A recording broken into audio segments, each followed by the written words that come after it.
एक बार की बात है, जापान में पहाड़ियों के बीच बसे एक गांव में हिरोशी नाम का एक आदमी रहता था, जो कि अपनी बुद्धिमत्ता, दयालुता और कड़ी मेहनत के लिए जाना जाता था। उसमें वह नेचुरल करिश्मा था जो लोगों को उसकी ओर आकर्षित करता था। पर एक बात की कमी उसे हमेशा खलती थी कि उसे वह सम्मान नहीं मिल रहा है जिसका वह हकदार है, और इसकी वजह थी उसकी 6 आदतों का एक समूह जो उसके विकास में बाधा डाल रहे थे और उसे उसकी क्षमता तक पहुंचने से रोक रहे थे। एक दिन वह एक पहाड़ की चोटी पर गया, जहां पर एक जैन मास्टर एक साधारण से मंदिर में रहा करते थे। वह जैन मास्टर उस पूरे क्षेत्र में अपनी बुद्धि और आत्मज्ञान के लिए प्रसिद्ध थे। जैन मास्टर ने जैसे ही हिरोशी को अपनी तरफ आते देखा, उन्होंने एक लंबी मुस्कान के साथ उसका स्वागत किया और उसे बड़े ही प्रेम से बैठने के लिए कहा। इसके बाद हिरोशी अपना दिल खोलकर अपने संघर्ष और मुश्किलों की कहानी जैन मास्टर को सुनाने लगा। इन्हीं संघर्षों को वह अपने जीवन की सबसे बड़ी समस्या मानता था। उसकी सारी समस्याओं का मुद्दा केवल एक था कि उसे सम्मानित महसूस नहीं होता था। जैन मास्टर उसकी सारी बातों को ध्यान से सुनते जा रहे थे और बीच बीच में अपना सिर भी हिलाते जा रहे थे। जब हिरोशी ने अपनी बात खत्म कर ली और चुप हो गया, तो जैन मास्टर ने बहुत ही शांत और सुखद आवाज में कहा, प्रिय हिरोशी, सम्मान अर्जित किया जाता है। दूसरों का सम्मान पाने के लिए तुम्हें पहले खुद का सम्मान करना सीखना होगा, और ऐसा करने के लिए तुम्हें उन 6 आदतों को पीछे छोड़ना होगा जो तुम्हें आगे बढ़ने से रोक रही हैं। हिरोशी ने उम्मीद भरी नजरों से जैन मास्टर की ओर देखा, क्योंकि वो ये जानने के लिए उत्सुक था कि वो 6 आदतें कौन सी हैं और उनसे छुटकारा कैसे पा सकते हैं। जैन मास्टर ने आदतों को बताना शुरू किया। जैन मास्टर ने कहा, पहली आदत जो तुम्हारे काम में सबसे बड़ी बाधा है और तुम्हें छोड़नी चाहिए, वो है काम को टालना। अपने काम में देरी करके तुम खुद को आगे बढ़ने और महानता हासिल करने के लिए उचित अवसर से दूर हो जाते हो। काम को टालने का अर्थ है अपनी सफलता को टालना। याद रखो, अगर तुम उस काम को टाल रहे हो तो कोई और उस काम को करके उस सफलता को छीन ले जाएगा और तुम्हारा सपना सिर्फ सपना बनकर ही रह जाएगा। इसीलिए अनुशासन अपनाओ और अपनी जिम्मेदारियों को पूरे मन से निभाओ। दूसरी आदत है लोगों को जज करने की आदत। हम किसी को बिना जाने, बिना अच्छे से परखे उसके बारे में एक विशेष राय बना लेते हैं, और अक्सर ये राय नकारात्मक ही होती है। राय बनाने का मतलब है कि फिर हम उस चीज या उस इंसान को वैसा नहीं देख पाएंगे जैसा वो असल में है, क्योंकि हमारी राय इसमें हमारी बाधा बन जाती है और हम उस इंसान, वस्तु या परिस्थिति के मूल स्वभाव को समझने में विफल रह जाते हैं। जैन मास्टर का कहना था कि किसी को भी बिना अच्छे से जाने या किसी भी परिस्थिति को बिना समझे हमें उसके बारे में अपनी नकारात्मक या सकारात्मक राय नहीं बनानी चाहिए। तीसरी आदत जैन मास्टर ने बताई कि हर चीज के लिए दुखी होना बंद करो।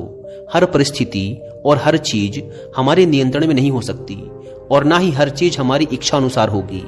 हमेशा कुछ न कुछ ऐसा होता ही रहेगा जो हमारी मर्जी के खिलाफ होगा। इसीलिए जो चीजें तुम्हारे नियंत्रण में नहीं हैं और जिनके लिए तुम कुछ भी नहीं कर सकते, उनके लिए दुखी होना बंद करो। चौथी आदत है जलन और ईर्ष्या को दूर करो, और तुम्हारे अंदर जो भी शिकायतें, जो भी असंतोष है, उसे भी हटाओ। बेवजह की ईर्ष्या और गुस्सा अपने मन में रखकर हम खुद को ही नुकसान पहुंचाते हैं। इसके कारण हमारे भीतर डर और शंका पैदा होती है, जिससे बुद्धि दूषित हो जाती है और भ्रम पैदा होने लगता है, और भ्रम की वजह से किसी भी काम में सफलता नहीं मिल पाती। इसीलिए जितना जल्दी हो सके खुद को इन नकारात्मक आदतों से दूर करो। 5वीं आदत जिसे तुम्हें छोड़ देना चाहिए, वो है दूसरों को दोष देने की आदत।